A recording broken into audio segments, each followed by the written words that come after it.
So we're looking at the Srimad Bhagavatam, starting with 11.3.3.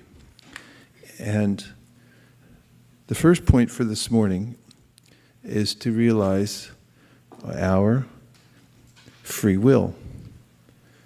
That the material creation has a purpose. This is helpful because there's a way in which someone might come to the conclusion that there's no purpose to the world. If you read existential literature like Moby Dick, the purpose of the author is to express how the universe is a random set of circumstances that has no meaning ultimately. But that doesn't sit well with us. If somebody passes away, we want to know why. If something happens to us, we'd like to know the reason. Why is that inclination within us to know why and to discern a purpose? If there is no purpose, we just go along with purposelessness if we had no innate sense of purpose. So this will be the first discussion. Welcome, Hare Krishna. And we'll talk about it from a few different points of view. Okay. And first we'll offer our obeisances to the previous acharyas. Om Jnana Timirandasya Jnananjana Shalakaya Chakshurum Nudatam Dina Tasmai Shri Gurave Namaha. Jaya Shri Krishna Chaitanya Prabhu Nityananda Sri Advaita Gadadhara Shivasari Gaura Bhaktivinoda. Hare Krishna, Krishna Krishna, Hare Hare, Hare Rama, Rama Rama, Hare Hare. This morning, when I was reading, I was just appreciating how much Srila Prabhupada gave us, enough to discern the absolute truth in all of his aspects and the various details of the philosophy of Krishna consciousness, so that we could and can be firmly situated in the practice. Because there's a lot of distractions, and the mind is accustomed to gravitate towards sense gratification, which is an endless pit of frustration. As Krishna describes in the Bhagavad-gītā, when one contemplates the objects of the senses, one becomes attached to them and then finds oneself dragged down into the lower qualities that seem to alienate us from others, become non-productive in our lives, and eventually forgetful of our ultimate purpose, which is a very depressing situation to be in. And so, understanding from various points of view the ultimate purpose of life is helpful. So when we have a sense of purpose and we're clearly in line with the goal, that is, we're working towards a worthy goal. This is said in all kinds of circles. When we're working towards a worthy goal, we feel encouraged and happy. So we first have to know what that goal is. So in this verse, we hear Sri Antariksha Uvacha. Where is Sri Antariksha? Prabhu. Maybe in India. Maybe on the altar. Maybe at home watching. Maybe in the live studio audience. Okay. Sri Antariksha said, Abhir Bhutani Bhutatma Mahad Bhuther Mahabhuja. Sasar, I can't see that. I think I went down from 2030 instead of 2020. Sri Antariksha Uvacha Abhir Bhutani Bhutatma Mahabhutar Mahabhuja. Sasar Jocha Vachchand Adya Swa Matratma Prasidhaye. So the first word, Sri Antariksha Uvacha, is Sri Antariksha said. So this is one of the sages that we can trust, because he's being put forward by Narada Muni himself And Vasudeva was Krishna's father. You can move down to the synonyms. When Vasudeva, who was Krishna's father, after Krishna's disappearance, approached Narada Muni, the spiritual master, and said, I really prayed to have Krishna as my son, but I never really got into self-realization, which is kind of interesting because the ultimate object of yoga is to realize Krishna, and he appeared as his son. In any case, out of humility, he said, I missed that part. Could you instruct me? And Narada then recounted a story to Vasudeva about some of the sons of Rishabhadeva. Rishabhadeva was an incarnation of Krishna who had 100 sons. One of them we know very well. His name was Bharat Maharaj. There's a story about him in the Bhagavad-gītā in India, now is named after him, Bharatavarsha. And 9 of his sons, out of the 100, were the Nava-yogendras, Kavi, Havi, Antariksha, Prabhuda, Pipalayana, Abhihotra, Chamasa, Drumala, and Karbajana. How do you? That's like reading off the cooks. I only got to 9.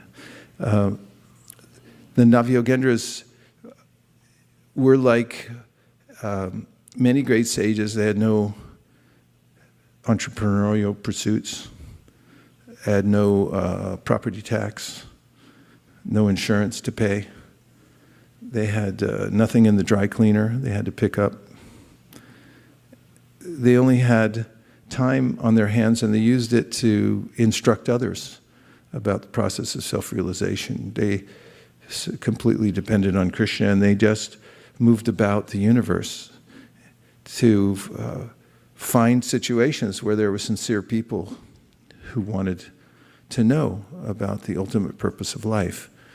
So once they were wandering, and together, 9 of them, and they found a king, Nimi, and he was performing a fire ceremony, sacrifice, and he was struck by the appearance of these 9 sages. Everybody was, because they were self-effulgent, and he stood up. This is what one should do when an advanced person comes into one's midst. You should stand up. And then that's out of respect. So it's mentioned in the Bhagavatam that at that time even the fire stood up. You can imagine the fire is there as the recipient of all the oblations, and the fire stood up, everyone stood up to meet the Nava-yogendras. So Maharaj Nimi put aside his sacrificial duties, and he started asking questions to the sages. It's actually what one is supposed to do when an advanced Vaishnava comes. You can stop even deity worship. If you're worshiping the deity, you can stop worshiping the deity for the time being. Say, excuse me, sir, I have to greet one of your devotees. You should go there, greet the Vaishnava, take care of the Vaishnava, make sure everything's fine, and then you can go back, do your duty. So in this case, Nimi put his duties aside, and he greeted the Vaishnavas and asked them questions. And Sri Antariksha is talking about the soul's involvement with material nature. And so he's speaking this verse in response to some of the questions that Nimi asked. Like, what's up with this whole situation here in the material world? It seems to get worse before it gets better. So this is one of his points. And abhi, by these material elements.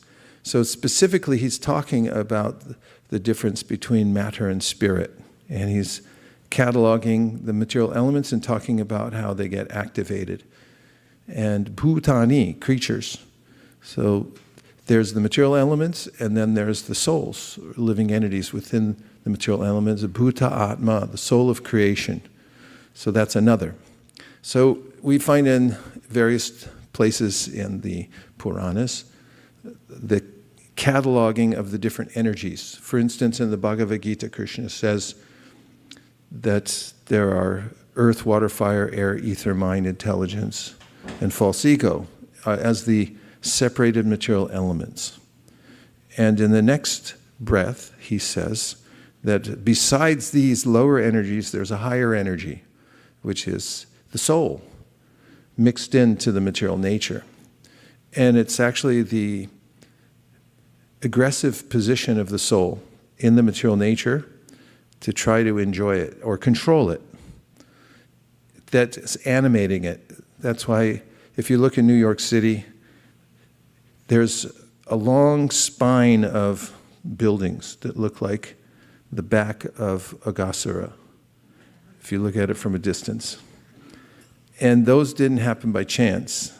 That was an aggressive idea that let's build bigger and bigger buildings.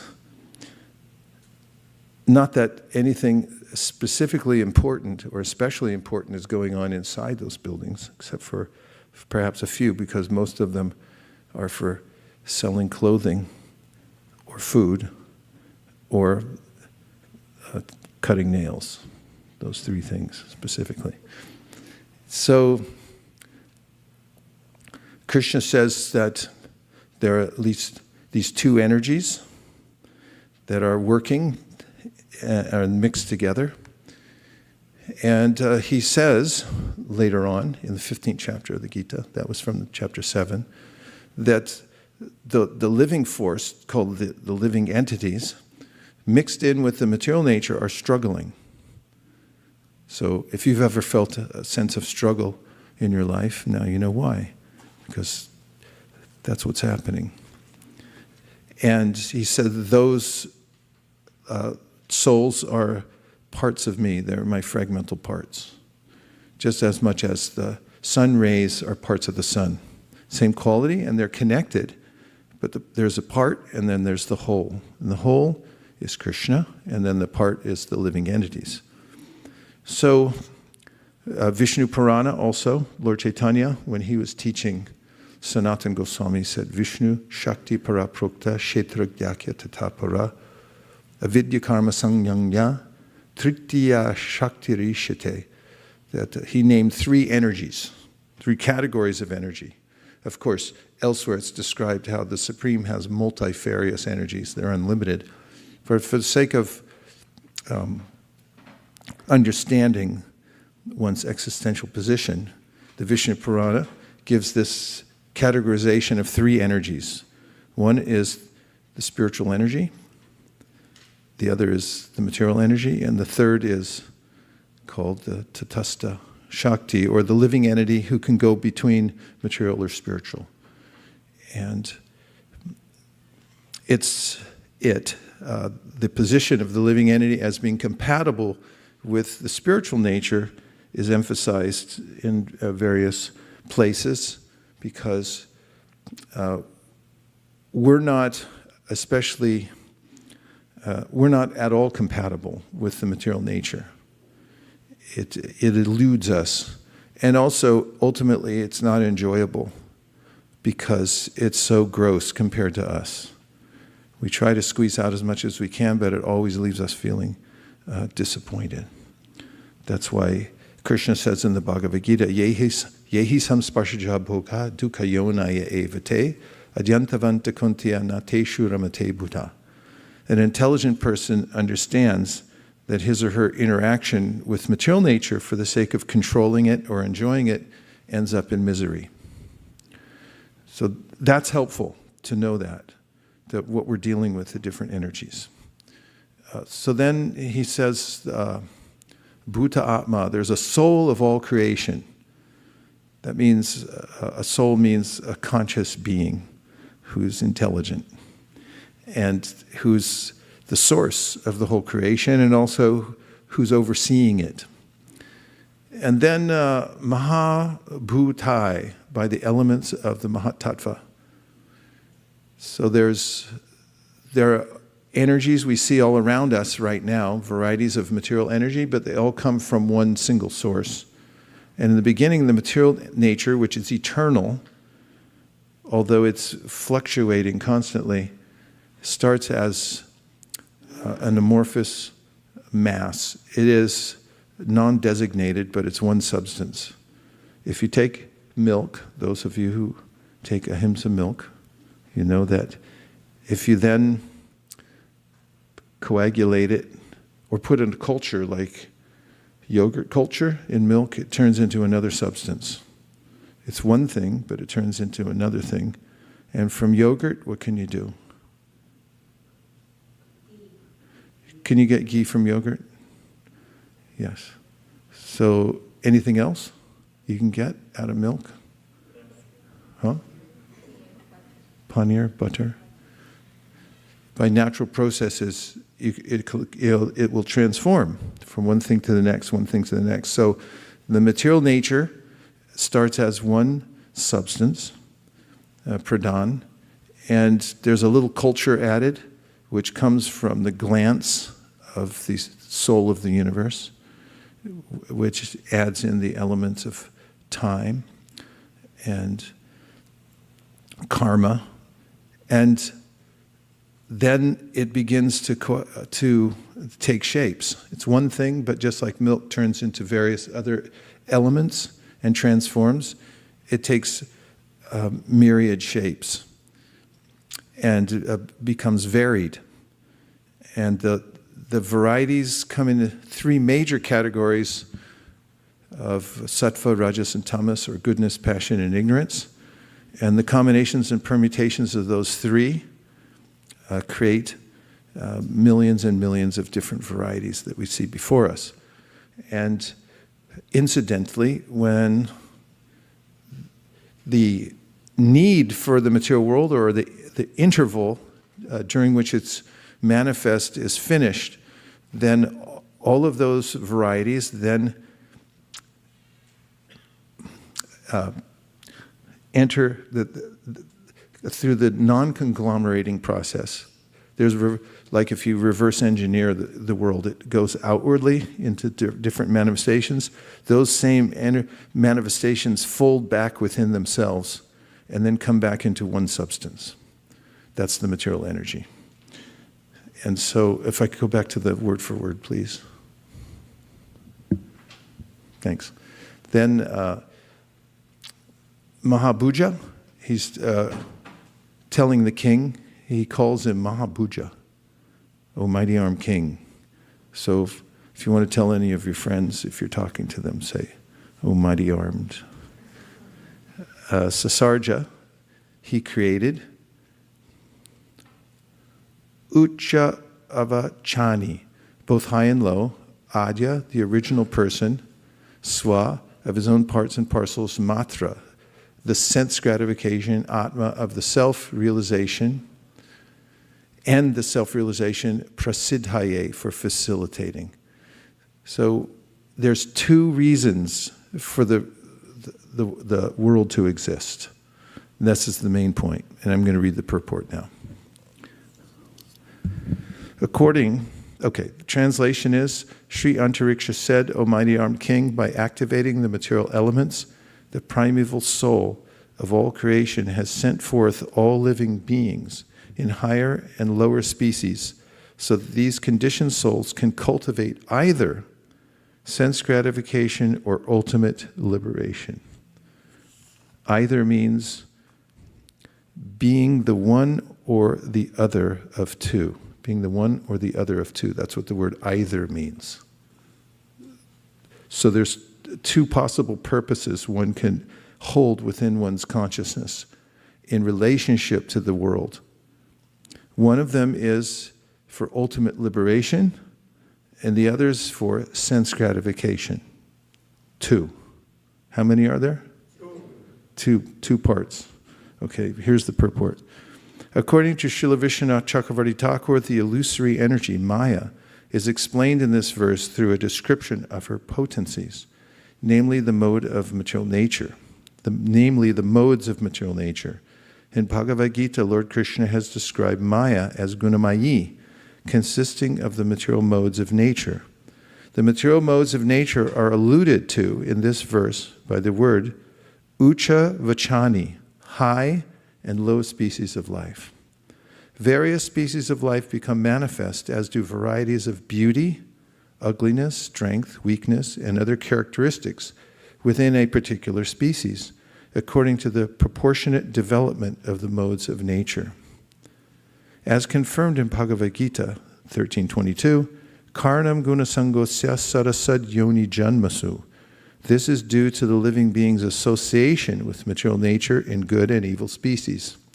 Similarly, we find this statement, Urdvam gachanti sattvasta madhye tishtanti rajasta jaganya gunavrittista ado gachanti tamasa. Those situated in the mode of goodness gradually go upward to the higher planets. Those in the mode of passion live on the earthly planets, and those in the mode of ignorance go down to the hellish worlds. The three general divisions of material life are called Deva, Tiryak, and Nara, that is, demigods, subhuman creatures, and human beings. In the various species of life, there are various facilities for material sense gratification. Different species are distinguished by differently formed senses, such as the genitals, nostrils, tongue, ears, and eyes. Pigeons, for example, are given the facility for almost unlimited sex. Bears have an ample opportunity for sleeping. Tigers and lions exhibit the propensities for fighting and meat eating. Horses are distinguished by their legs for swift running. Vultures and eagles have keen eyesight, and so on. The human being is distinguished by his large brain, which is meant for understanding God. The phrase Swa-matratma prasidhaye is very significant in this verse. The word swa indicates possession. All living beings belong to the Supreme Lord, Mamayvamsho Jiva Loke Jiva Bhuta Sanatana. Therefore, according to this verse, they have two options. How many?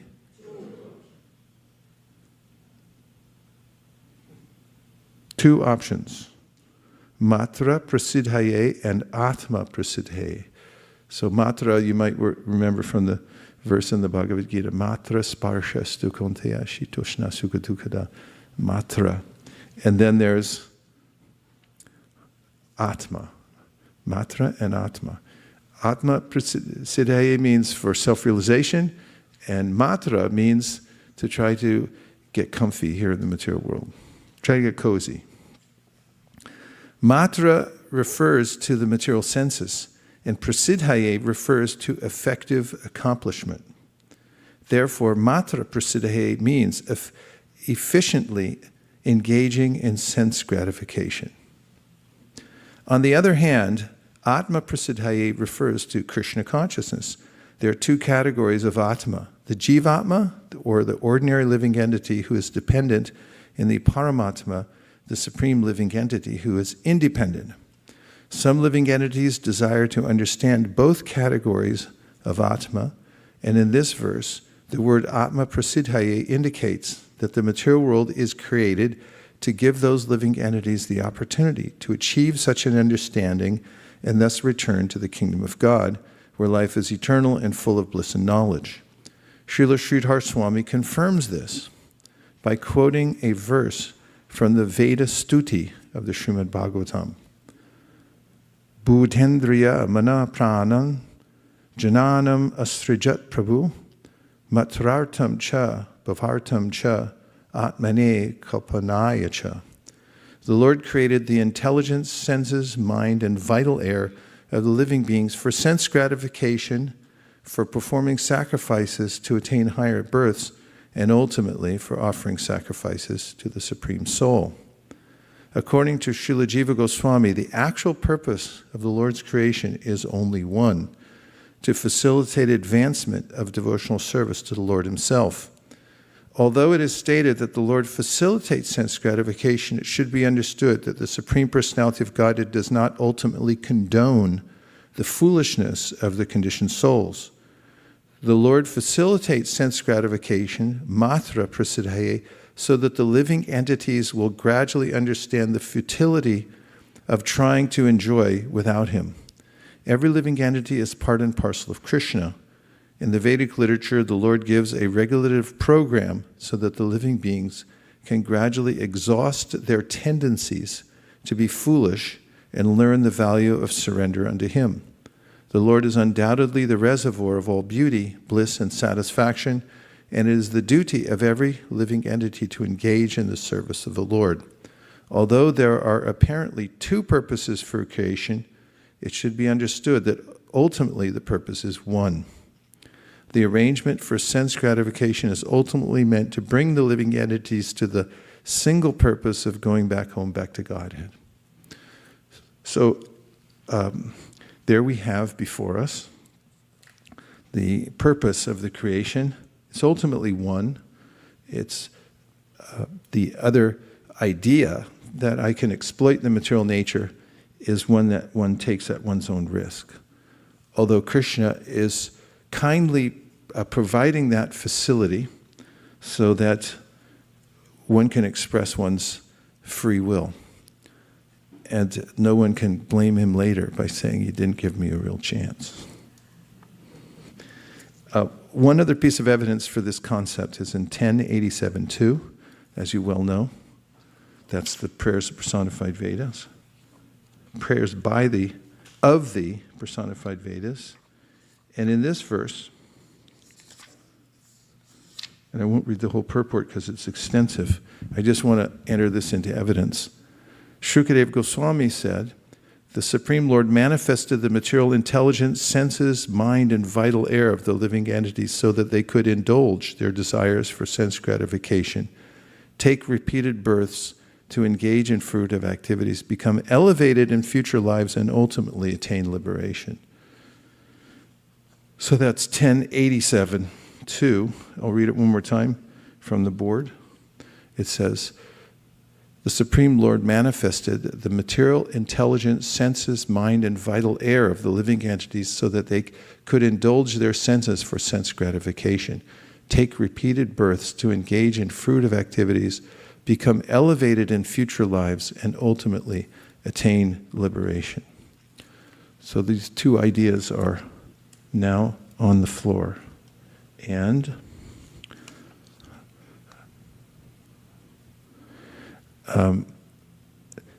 just from these sections of the Bhagavatam, and also you'll find in the Bhagavad-gītā that Krishna's name is Prabhu, actually, because he's the master. And the living entity is called Jana, or the one who's dependent on Prabhu. So the Shastra says, Nityo Nityanam Chaitanas Chaitananam Eko Bahunam Yo Vididhati Kaman. Makes this point that there are two kinds of living entities, one that's dependent and one that's fully independent, that's the controller. So we're the dependent, in case you hadn't noticed, and then there's Krishna who's fully independent, who's providing everything, fulfilling the desire of every living entity since the time immemorial. From the Upanishad, you take a mic, you can quote the verse. In case you don't know which one it is, it's your favorite verse.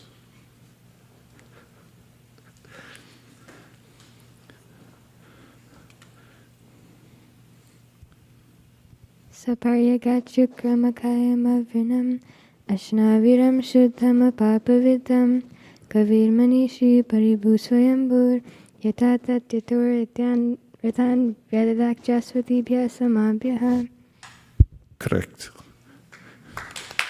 So, in this verse, the Prajapati is saying that the Supreme Personality of God is fully independent. He's completely beyond the material nature. His body is transcendental, and he's has been fulfilling the desires of every living entity since the time immemorial. So he's the one who's fulfilling all desires. So, the Lord creates the cosmos entirely for the living entity's sake. Compassion is his sole motive. So compassion on either side. One is, you may say, well, why does he create the whole material creation? And it's a source for our entanglement. And ultimately, it causes a little consternation, the material nature, right? One person thinks so. But I can't tell because you all have masks on, so it's hard to tell. But in any case, the material nature is endlessly troubling for living entities. So why? It's out of compassion. He's offering options to the living entity. Thank you.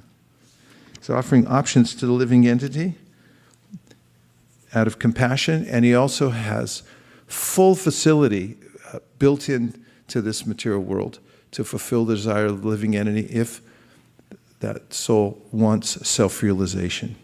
So the whole theme is compassion. He has no other motive except for that, out of kindness to the living entities. We're fully dependent on the Lord for success in all our endeavors. How can the one who is arranging these facilities be impersonal? So this is a point that comes up also in this chapter, Prayers Personified Vedas. If we observe that there's dual purposes and there's full facility being provided, then we can also understand that it's the absolute truth is of personal nature. That means intelligence. Intelligence means a person, motive, and therefore he's and he's exhibiting his compassion. So, a couple more points. That the Lord facilitates sense gratification, matra prasiddhaye, so that the living entities will gradually understand the futility of trying to enjoy without him. So that's the only reason that there's an entangling situation. It's the way it is, because we're incompatible with matter. We enter at our own risk. It's not his idea, but it's because of my material intention to try to lord it over matter.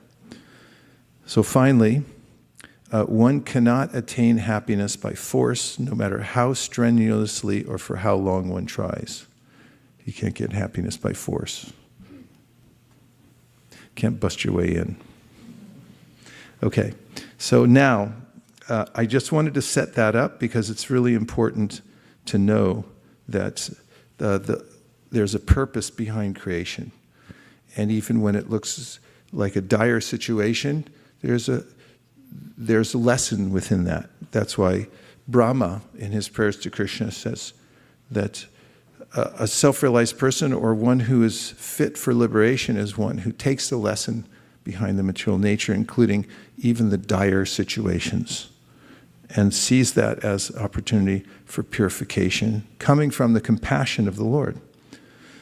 So then the conclusion that Sri Antariksha makes in the section of the 11th canto is that because the material nature is ultimately meant to herd us towards the desire towards self-realization, tasmad gurum prapadita jignasu shreya uttamam shade paricha nishnatam brahman upashramayashrayam.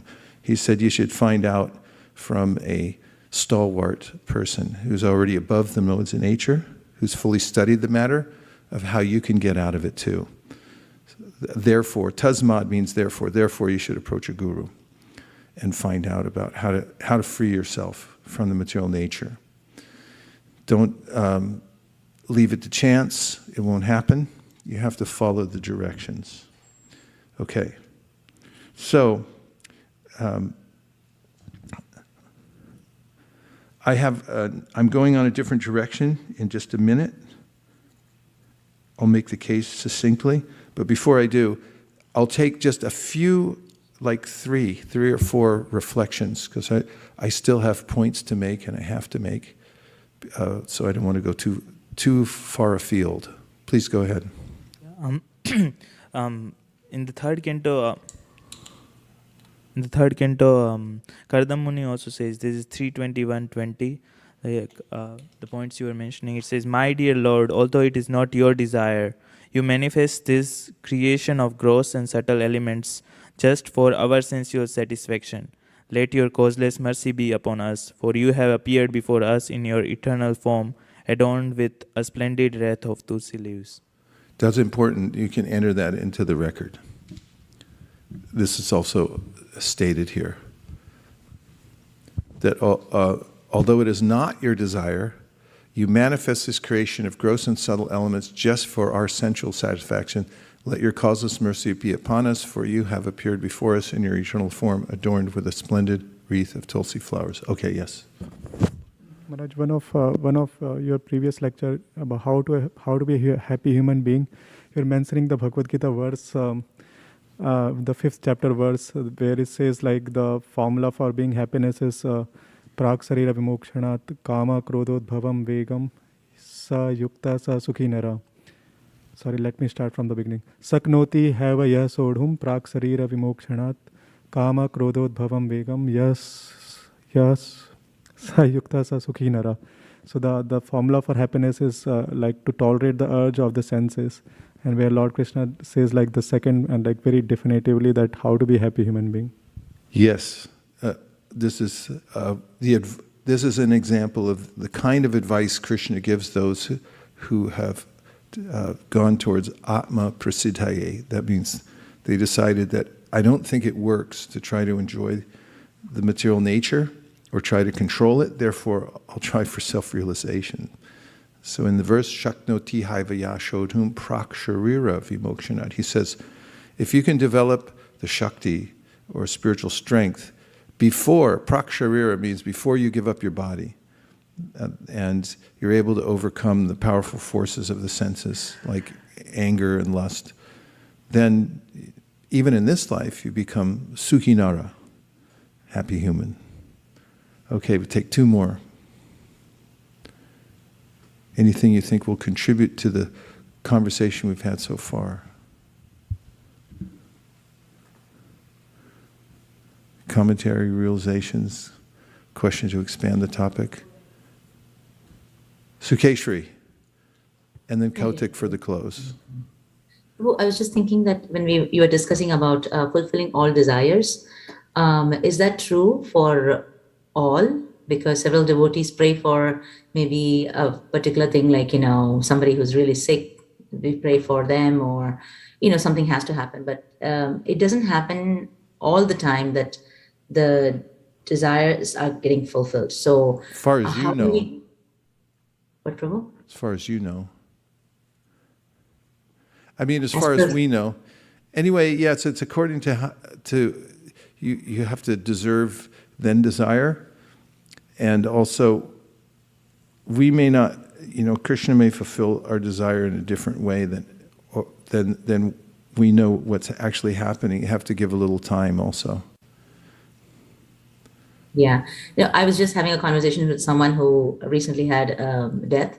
And so the person was saying that Krishna is just, he just does whatever he wants. He doesn't do what we all prayed for.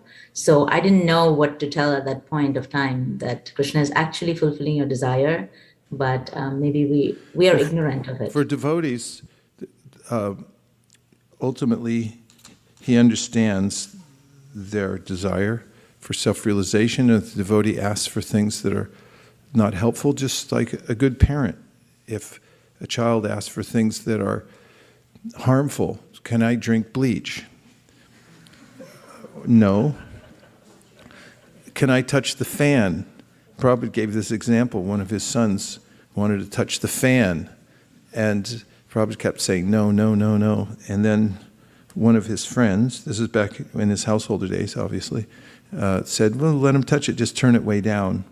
So then they turned it down, and then the kid went up and touched it and was surprised by the force of the fan, even though it didn't hurt him, but he jumped back and he didn't want to do it again. So Krishna gives opportunity for those who are interested in Atma Prasiddhaya, actually for everybody to experience, but some are doggedly attached to the idea that I'm going to control the material world. For the devotees, he gives a token to remind them that, hey, get out of here. Remember, you're on your way out. Don't stop. Keep going. That type of thing. Thank you. Sure. Okay, last one from Kautik. Hare Krishna Guru Maharaj, please accept my Guru obeisances. Thank you so much for the nice topic that you chose today. I have a question.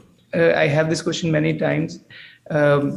when we say that Krishna is compassionate, he is giving us all the different variety, 8,400,000 different apartments or lives to try, and finally come to the conclusion that Krishna is the Supreme Personality of God, and let me go back home. So why are these species, this material world, not endless? Why is it not unlimited like spiritual world? If Krishna wants to give us an opportunity to try, why do we have to go through the cycle of birth and death?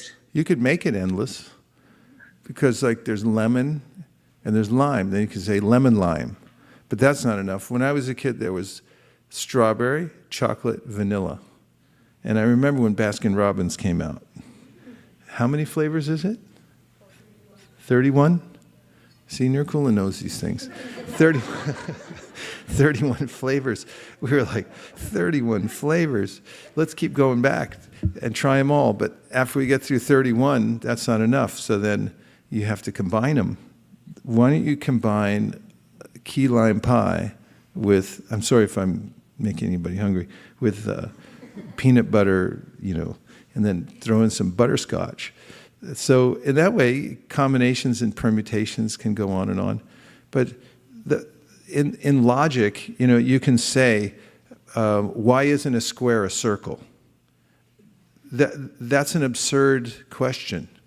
It doesn't really mean anything. And so similarly, why is the material world not the spiritual world? Because it isn't. There are categories of energy. There's a reasonableness to the categories. There's spiritual entities that go with the spiritual world, and there's a purpose for the material world, which is to exhaust or at least give full opportunity for living entities to try and enjoy here. But it's a futile idea. But why isn't this the material world the spiritual world? Because it's not.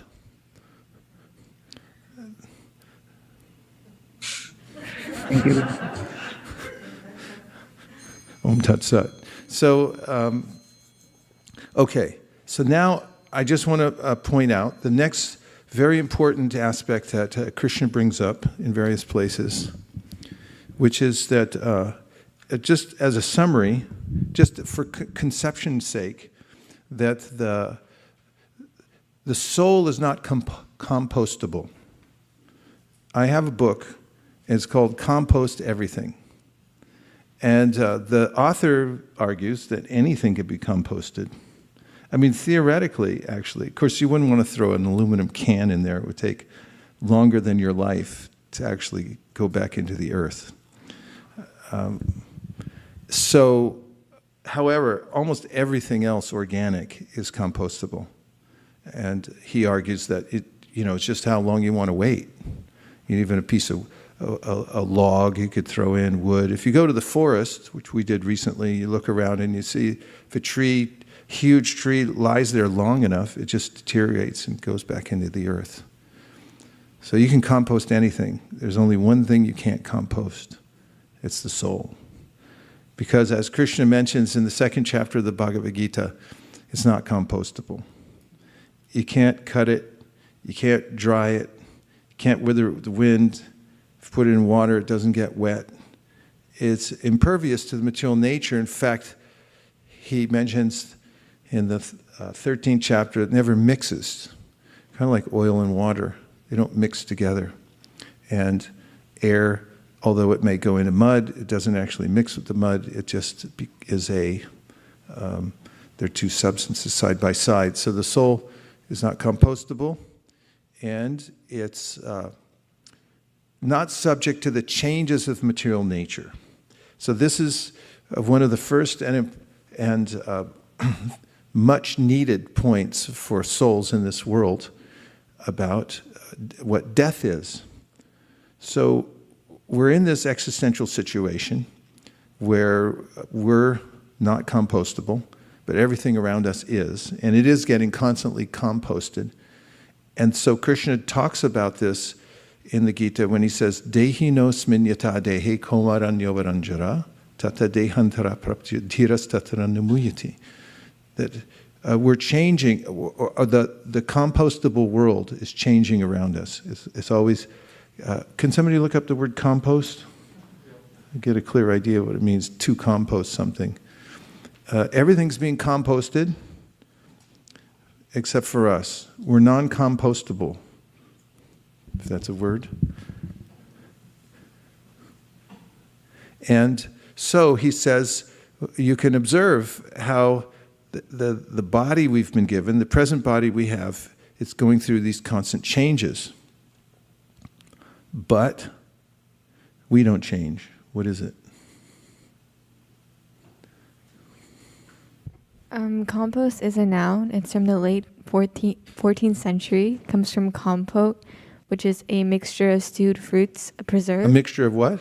Stewed fruits. Stewed fruits. Compote. Compote. We want compost. I mean, I don't mind having compote, but because I like it. But compost? Oh yeah, and then it was saying it's come from Old French compost, which is a mixture of leaves, manure, etc., for fertilizing land. Okay. Is it spelled the same way? It's spelled compote and compost. Compote? Compost is a different word, right? Yeah. Okay, lucky thing. And then it's also from 13th century condiment, which is from Vulgar Latin, and then the rest is, I think. You're looking at compost, right? Yes. Okay. And it's composita, noun of fem of Latin compostus, and then it says it's the past participle of componere. Which means what? Which is to put together. Okay. So the body's constantly putting together various elements of material nature: earth, water, fire, air, ether, mind, intelligence, and ego. And then it's breaking down again. So this seems like it should be a simple concept, but by the force of illusion, I think that I'm the compostable body, but I'm non-compostable. And I try to keep the compost pile together, but it keeps composting and falling apart. That's what I'm noticing. So Krishna says, be aware of this. And be aware that, and notice that the body is constantly morphing into something else. It's always changing. It's never the same thing. Whereas we're the observer, we're watching it change. So you can, and this is one of the mystical powers of time. You can't feel right now, but your hair is growing. Your nails are growing. They're changing right now. But they're going so slow. And also, parts of your body are falling off, like there's skin sloughing off and stuff like that. If you stay in the same room for a while, you'll notice it's like, hey, my body's coming off in the room. It's like composting all the time. And it's growing, but we don't see it growing until we see the result of it and go, hey, I thought I cut these last week, but now they grew again. And that's by the force of time, the material nature, the material elements that make up this body are constantly changing. So Krishna says, dhiras tatra namuhyati.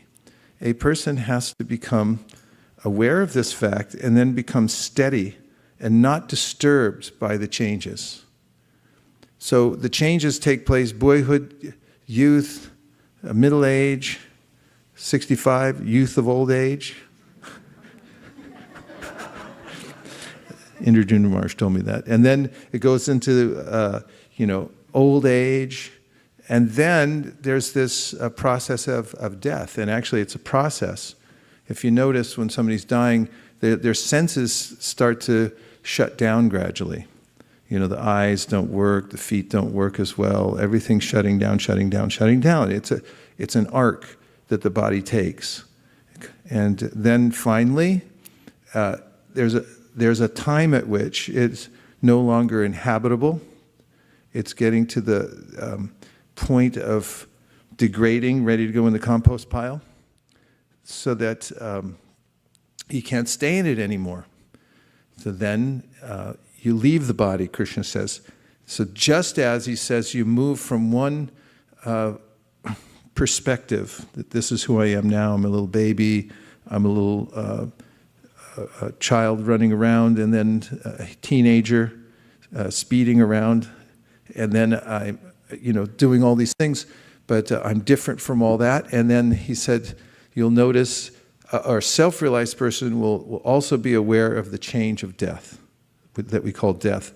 It's just as significant as all the other changes. It's just another change.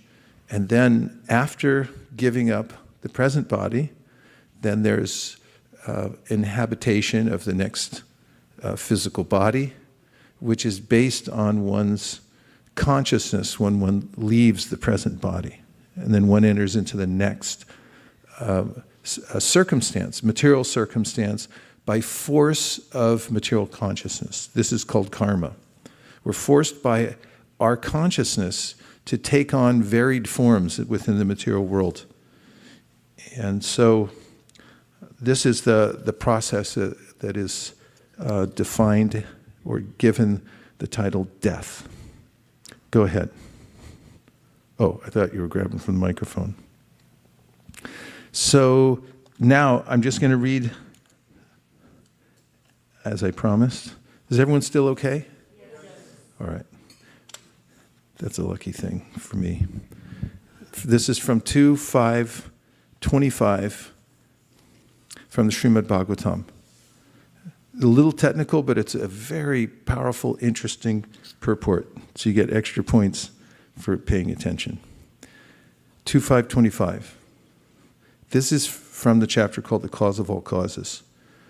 Tasmat api bhutader vikurvanad abhunnaba tasya matra, there's that word again, guna shabdo lingam yad drashtir drishtayo. From the darkness of false ego, the first of the 5 elements, namely the sky, is generated. Its subtle form is the quality of sound, exactly as the seer is in relationship with the seen. I know that sounds a little cryptic, but let's listen to the purport. The 5 elements, namely sky, air, fire, water, and earth, are all but different qualities of the darkness of false ego. This means that the false ego in the sum total of the Mahatattva is generated from the marginal potency of the Lord. And due to this false ego of lording it over the material creation, ingredients are generated for the false enjoyment of the living being. So, in other words, the facility given here in the material world comes from one's own desire. The false ego, the sense that I'm separate enjoyer, I can control this material nature, and therefore it's manifest. This is saying the same thing, only in a technical way. The living being is practically the dominating factor over the material elements as the enjoyer, though the background is the Supreme Lord. Factually, save and except the Lord, no one can be called the enjoyer, but the living entity falsely desires to become the enjoyer. This is the origin of false ego. When the bewildered living being desires this, the shadow elements are generated by the will of the Lord, and the living entities are allowed to run after them as a phantasmagoria. So shadow elements means, as I mentioned, it starts from one amorphous substance and then gets manifested in different varieties. But for us, they're not tangible because they're always morphing, changing, composting, whereas I'm not. And it's a completely incompatible situation. Therefore, it's like chasing shadows, trying to enjoy a reflection. It is said that the first tanmatra, sound, is created and then the sky. And in this verse, it is confirmed that actually it is so. But sound is the subtle form of sky, and the distinction is like that between the seer and the seen. The sound is the representation of the actual object as the sound produced, the sound is the representation of the actual object as the sound produced, speaking of the object, gives an idea of the description of the object. Therefore, sound is the subtle characteristic of the object. Similarly, sound representation of the Lord in terms of his characteristics is the complete form of the Lord, as was seen by Vasudeva and Maharaj Dasharath, the fathers of Lord Krishna and Lord Ram.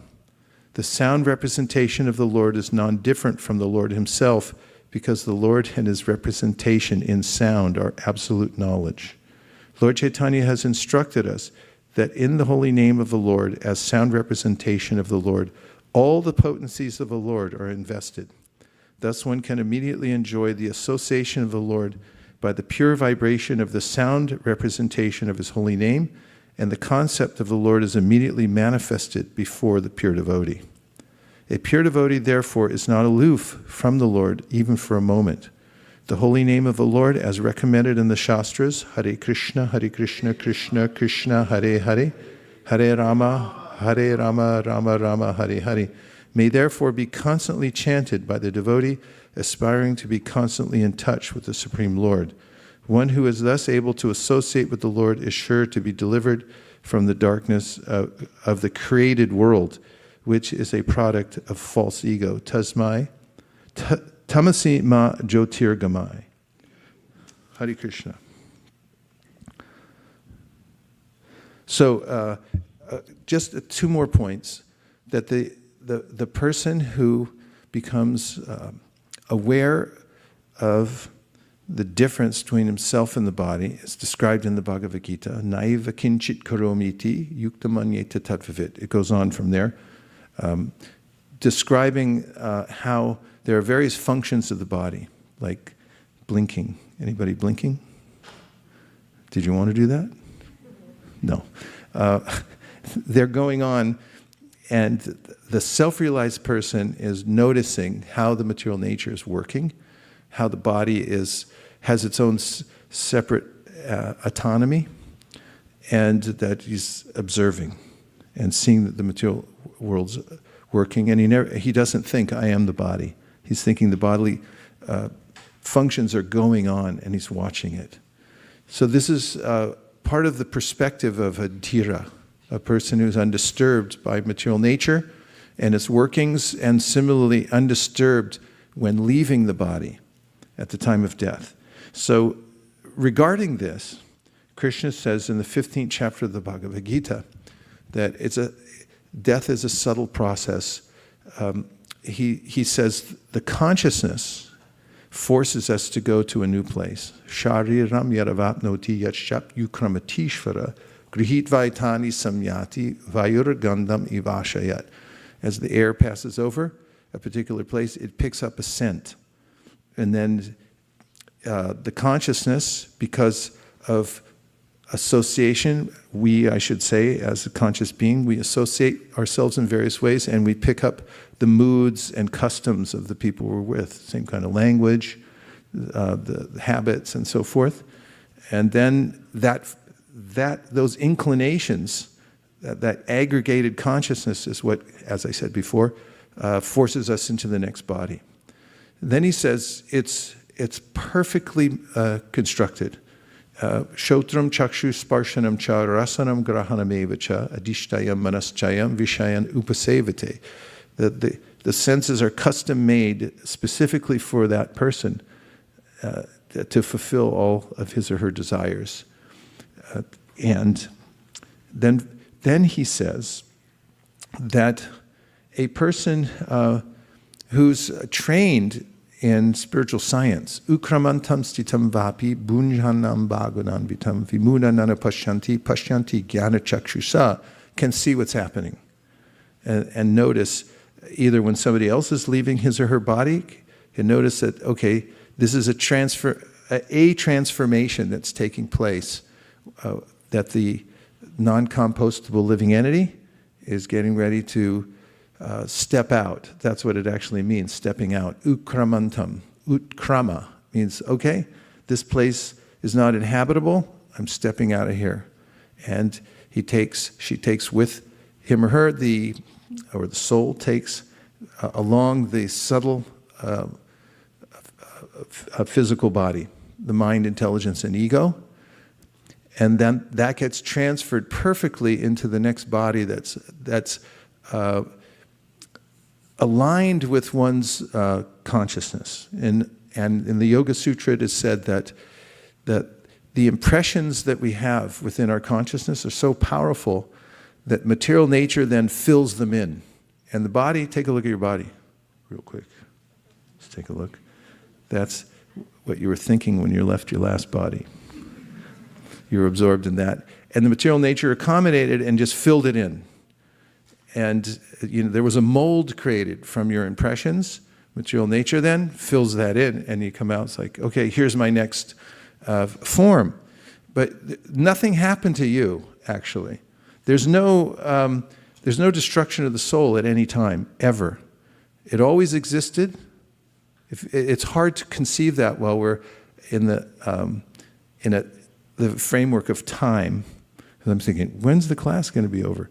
In the time frame. But actually, we have no beginning, we have no end. We always exist.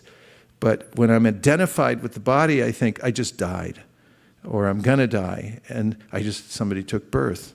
So Krishna says, "Ukramantam sitam vapi," a person who's in trained in self-realization sees soul was situated in that body because of karma, and now the karma has for that body. There's a time limit on it. There's a shelf life for everybody, and it runs out.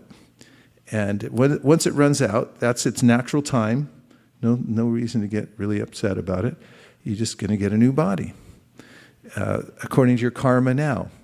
Unless you use the higher purpose, Atma Prasiddhaye, for human life, which is to develop your consciousness to the point where you're no longer attached to the matra, to the senses and their objects.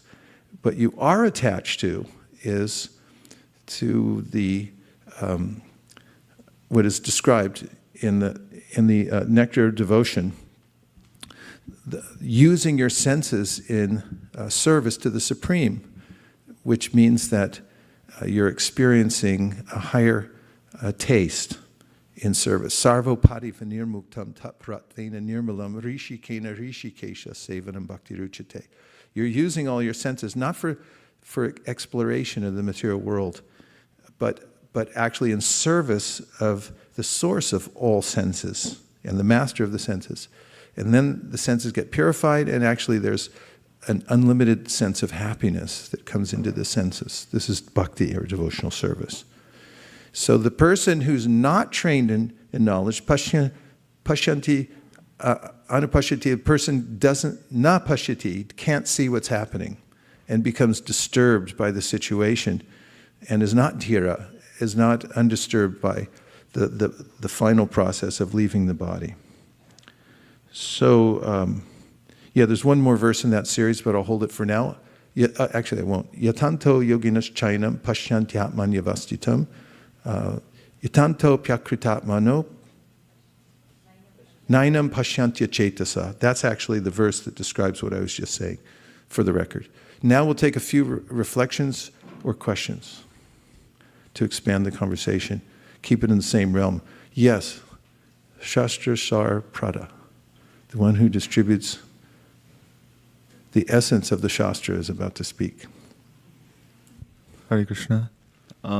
There was a verse that came to mind when the topic of Krishna satisfying desires came up.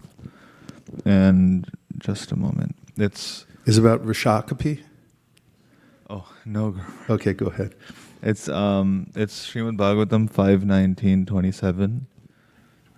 And I thought everything you were saying, Guru Maharaj, was perfectly encapsulated by this verse. Okay, let's see it. He's got to live up to his name. Could you sing it, please? 5:19-27.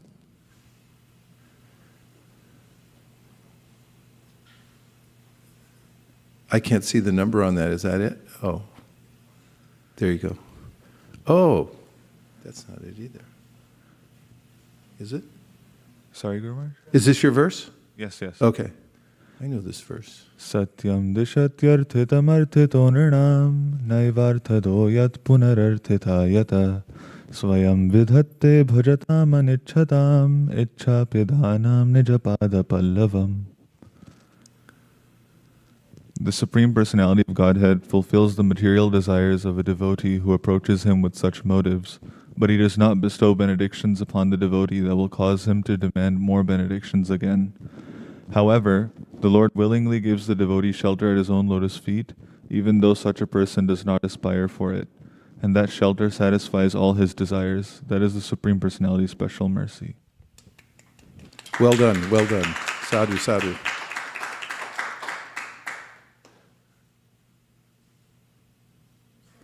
I can't see the screen. Vaikuntha is there. Go ahead, Prabhu. Dandavat Pranam Guru Maharaj, all glories to Srila Prabhupada. How are things at Mysore? Wonderful, Maharaj. We had a great marathon time as well. Right, we're missing you. We're missing being in Mysore with you. Okay, go ahead.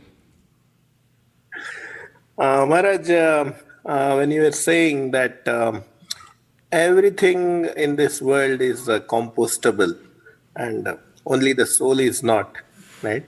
And that is also said in entropy in science and thermodynamics. The entropy is basically, in simple terms, a measure of the disorder or measure of the randomness. And science says that the entropy of the world is always increasing. In other words, it's a long-winded way of saying that, okay, everything is breaking down in this universe. and you need to put in great effort to maintain the status quo in this universe. If you don't put effort, things simply break down. Be it relationships or break objects or even a piece of iron, everything is just collapsing, it's breaking down. And I was thinking that the only thing that is not breaking down is the soul. And it's such a lonely place for the soul to be in. The soul is surrounded by everything that is breaking down. It is a scary situation. And what is more scary is that I am not scared of this scary situation.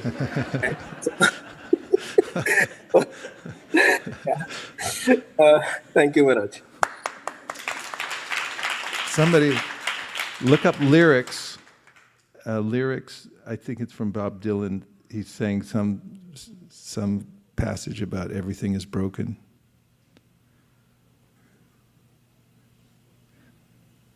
We need somebody born in 1950s to actually know the verses. Like Bhagavad-gītā, Prabhu, he'd know all of them. Okay. Gandharvika, yes. That was brilliant. Thank you. It was very helpful, and I'm glad it's in the record. Gandharvika Radha, please. Hare Krishna. Good to see you. Haribol. I was just thinking how even Vaikuntha Nayak Prabhu and all the points that we discussed, it's like the soul is, I'm not losing anything by dying, but still, I don't want to die. No matter, like Krishna makes all the life situations perfect, and he says you'll get a better birth, still go, but that fear overcomes us. And we cannot say what it is that's not allowing us to take that opportunity with ease and with happiness. But then I came across this verse which shows that how much I am attached still. And this verse is Prabhu 11:29-39 that Uddhava speaks.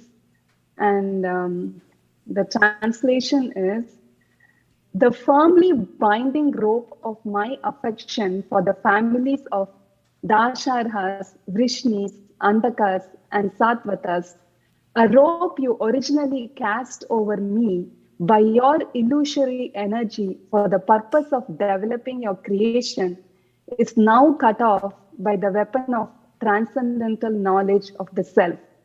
And there is a small purport.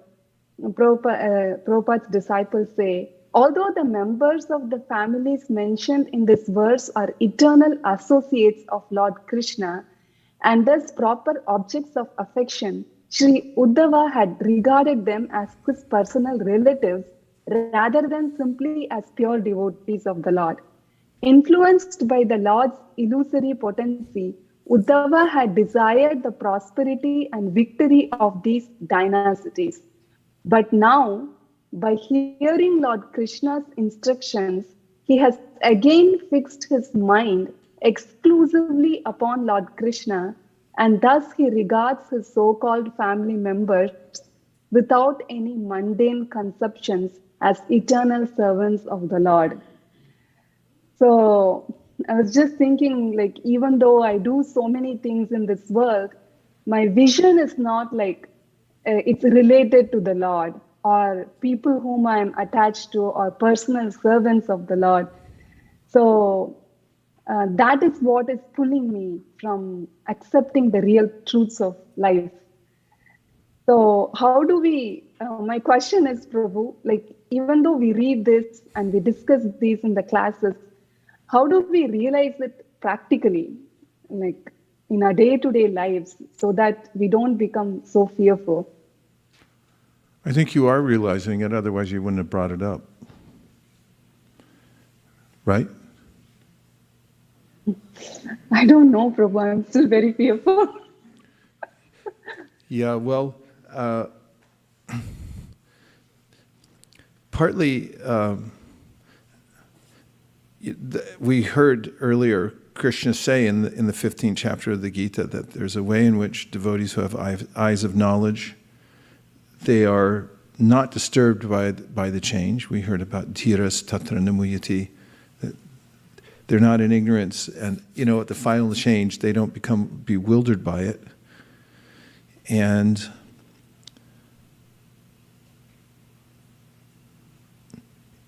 it takes a cultivation throughout one's life, actually. Mm-hmm. And then, of course, it's not by our own power, as is mentioned in the Sri Upanishad, in the verse, Vayur anilamamritam atedam bhashmantam shariram om krato smara kritam smara, krato smara kritam smara. Let this temporary body be burnt to ash, and let the air of life be merged with the totality of air. Now, my Lord, please remember all my sacrifices, and because you're the ultimate beneficiary, please remember all that I've done for you. And so in the purport, Prabhupada says, the devotee here is reminding the Lord everything I did for you. I worked throughout my life in service, but he says he doesn't need a reminder. He knows exactly, everything's been recorded. And then later on, he points out, does Prabhupada in his purport, that someone may become temporarily discombobulated. Do you have a synonym for that? Disoriented. Leaving the body, because it is, no matter which way you look at it, it's a little concerning, to say the least. And so one may then become temporarily attracted to, one's previous associates and attachments in this world and so forth.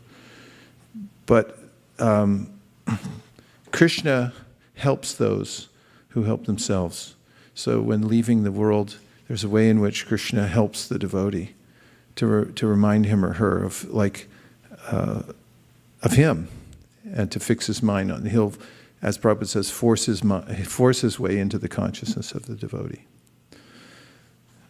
So, in the 8th chapter of the Gita, Attaining the Supreme, this is discussed by Krishna himself. He said, yogis and others, they do a lot of calculation about exactly when to leave the world. But Prabhupada says there very blatantly, it doesn't matter when the devotee leaves, by accident, or it could be a road accident or this or that. He said it doesn't matter, because he's under Krishna's protection.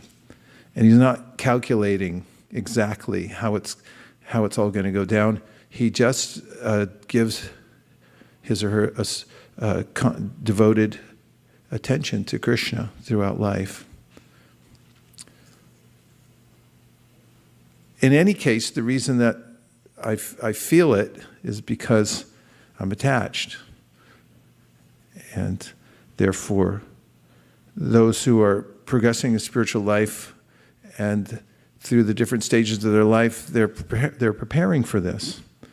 And therefore, there's the varnashrama system through which one gradually divests oneself of all one's attachments in the material world, the strongest of which is family. And of course, there's kind of a stronger and more realistic attachment to family, when one divests oneself of the materialistic concept that these are my parents, these are my siblings and so forth, because in one sense, that's like, as Hiranyakashipu himself explained from his perspective after his brother died and he was trying to console his family, that, look this is just like we came into a roadside inn, we all sat down, and it happens we shared a table, or we pushed the tables together, I don't know, and everyone ordered a lemonade or a sarsaparilla, and then we talked. We got to know one another. How are you doing? I don't know. How are you doing? Like airplane talk. I was thinking, what's the use? So then everyone gets up and goes away in different directions, he said. So he said, same thing with family. We come together. It's kind of random.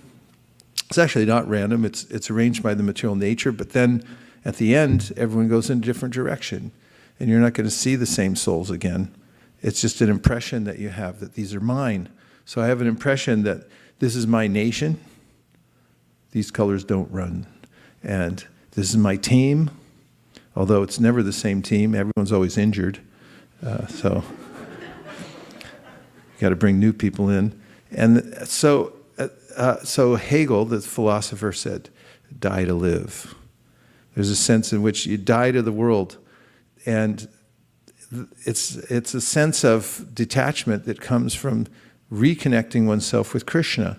So that's what he says, does Krishna, in the 15th chapter of Bhagavad-gītā, when he describes our entanglement. He says, Narupam asyehet topa labhyate nanto nachadir nachasam prachishta ashvatamenam savarudamulam asanga shastrena dridhena chitva tatatparam tat parimargitam vyam yasmin katana nivartanti bhuya tameva chadyam purusham prapadye yatak pravriti prashita parani, which means cut down the material attachments with the strong weapon of detachment, and then make your journey towards reality, the Supreme Person, and your real family.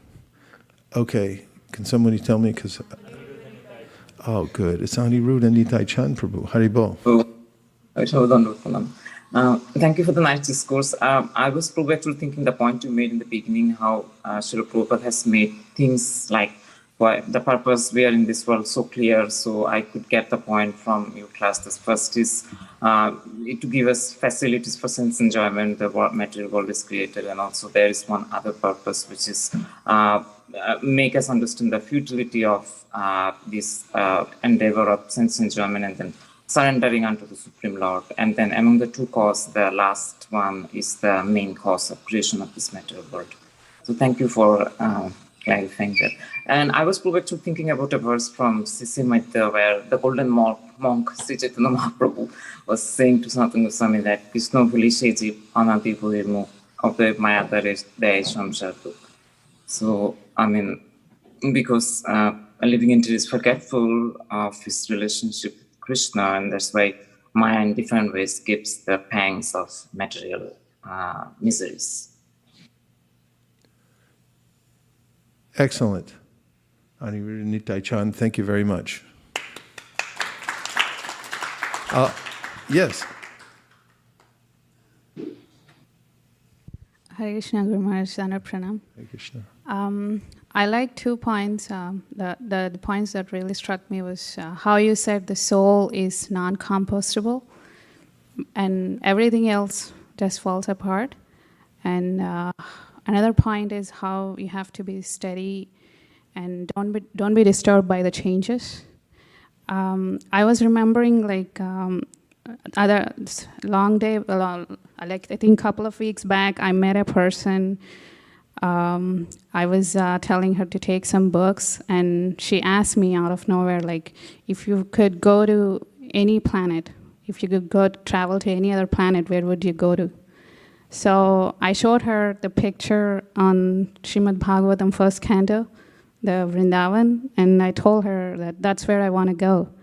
And she asked me why. What is so special about that place? And I told her, like, that is where you could be eternally happy. And she asked me, I mean, why can't you be happy here? And I told her, like, it's temporary, it's not real happiness. And the conversation went on. She took some books. But today I kind of realized you have to be, I have to realize that everything else falls apart, even the happiness, the efforts I put in to get some happiness from material world and material things, it falls apart. I just have to realize that and be consistent. In the Japa circle, you said, try to be consistent first, then everything descends, like with Krishna's mercy. So I like those 2 points, how you have to be steady and to realize that you are different from everything around you. You just have to observe that and realize that. Thank you, Maharaj. Thank you very much.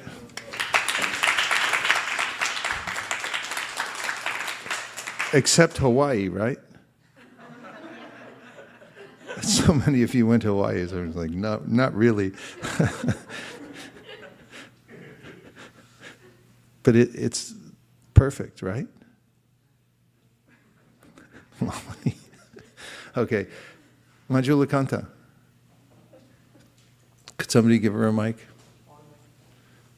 Oh, okay, and online we have Shraddha. Oh, okay, can't tell with the glasses. Hare Krishna, Guru Maharaj. Maharaj, I want to just share a realization I had. A lot of times when you were teaching about Mother Kunti, and you were saying, tata vipadam, she asks for trouble to remember Krishna. And when we go through so many challenges, even with COVID, we see families dying, and everyone suffering. Nobody wants suffering. And I was like, I couldn't understand the orientation. You kept saying, wait, and it will come. One thing which I noticed with misery is that misery is very comforting. Misery is very comforting because it's not comforting when you're in the pain of misery. It's not comforting when you're trying to get out. But it's very comforting once you step out and you're healing. Because you look back and say, well, that's what Krishna was saying anyway. And the realization that you get from misery is much stronger and more intense than anything happiness can give. And from that misery, it's like, sometimes I think, I'm so unwilling, and Krishna's pulling off the Band-Aid, saying, it's fine, take it off. And it hurts when the Band-Aid comes off. But at the end of the day, we're grateful. He took it off, and we can see better. So. Yeah, that's a really nice observation, and I think who asked the question earlier about realizing, I think it was Gandharvika Radha, yeah, that in that realm of understanding that actually suffering is a kind of purification that takes place. Of course, we can that's what tapasya is, it's voluntary suffering. That's why sages get so attached to it, or advanced people. They understand, like, I'm going to voluntarily suffer, and everyone's going, why are you doing that? It's like, I'm doing it for a higher cause. And when you voluntarily suffer, means delayed gratification and so forth, then you actually get purified. And the realization pours in, and it's a much higher taste. So you can do it the easy way, or you can do it the hard way. Okay, Vaiśeṣika Leela, we're almost coming to a close, inching towards the close. Dandavat pranam, Hare Sri Krishna. Srila Prabhupada.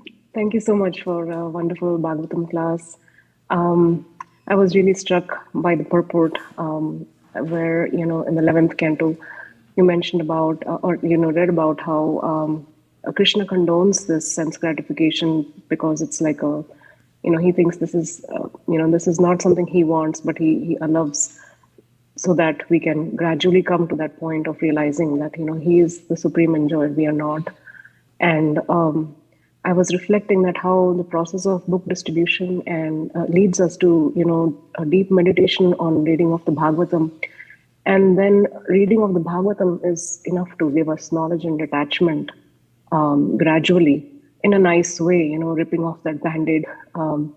But it also, gradually brings out the relationships, how the relationships are reciprocal.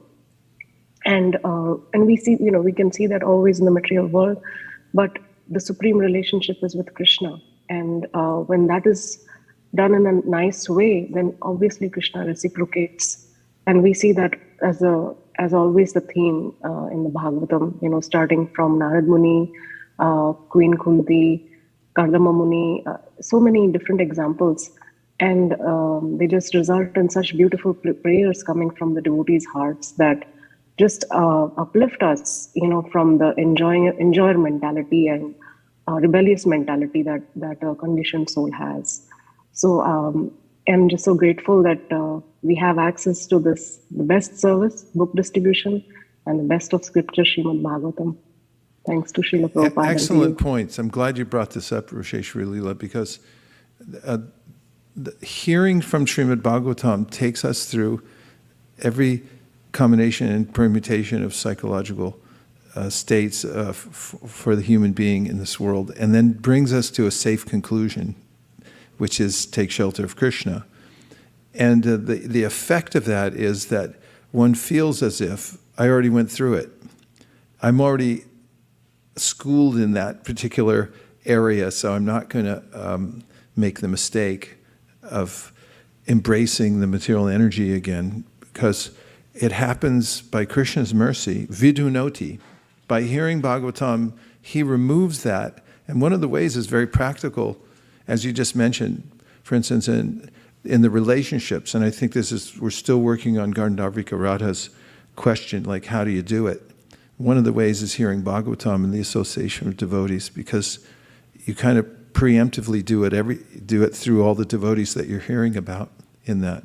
I think of Priyavrata, how he was about to renounce the world, and then his father and then grandfather came and said, wait a minute, we need you for some work.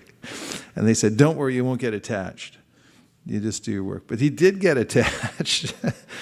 But then he was able to easily, somehow after that short period of attachment, give it up and realize the ultimate goal of life. And that's a kind of interesting nuance. Someone says, don't worry about it, and then you won't become attached, then you did become attached, but in the end it turned out okay. There are combinations and permutations like that throughout the Bhagavatam that take us through all the steps so that we feel we've taken them. An anecdote in our retreat in Govardhan, one year, and reading the Bhagavatam for 5 hours a day, and just hearing, there was a brahmachari there during one of the breaks. He was talking to his spiritual master, Keshav Bharati Maharaj, and he just had this astonished look on his face, did the brahmachari, and he said, what was I thinking? Meaning, like, after hearing the Bhagavatam, he was reassessing his whole relationship with the material world. And that happens quite naturally by hearing Bhagavatam and Bhagavad-gītā. So that's one of the antidotes to this kind of inordinate attachment to the compostable world, is to hear regularly and constantly from Bhagavatam. Om Tat Sat. Last point coming from... Oh yes, last point coming from Bob Dylan.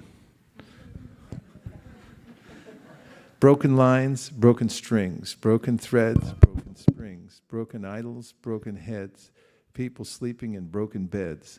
Ain't no use jiving, ain't no use joking, everything is broken. Haribol, let's hear it for Bob Dylan. Okay.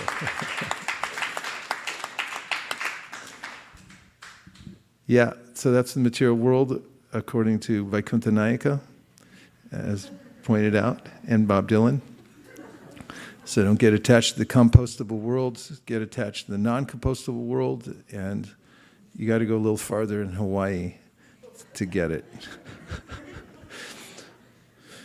Nothing wrong with Hawaii. Prabhupada liked it. He did a lot of translating there. So now we've come to the end of our class. Thanks to Srila Prabhupada for giving us all this context and direction towards understanding death, what it means and what it doesn't mean, and so forth. And this is the first in a segment of a few points we're going to make about the death process. There's a lot more to go, or a few more sessions to go anyway. We'll take it up again next Saturday. No, Saturday after next. So...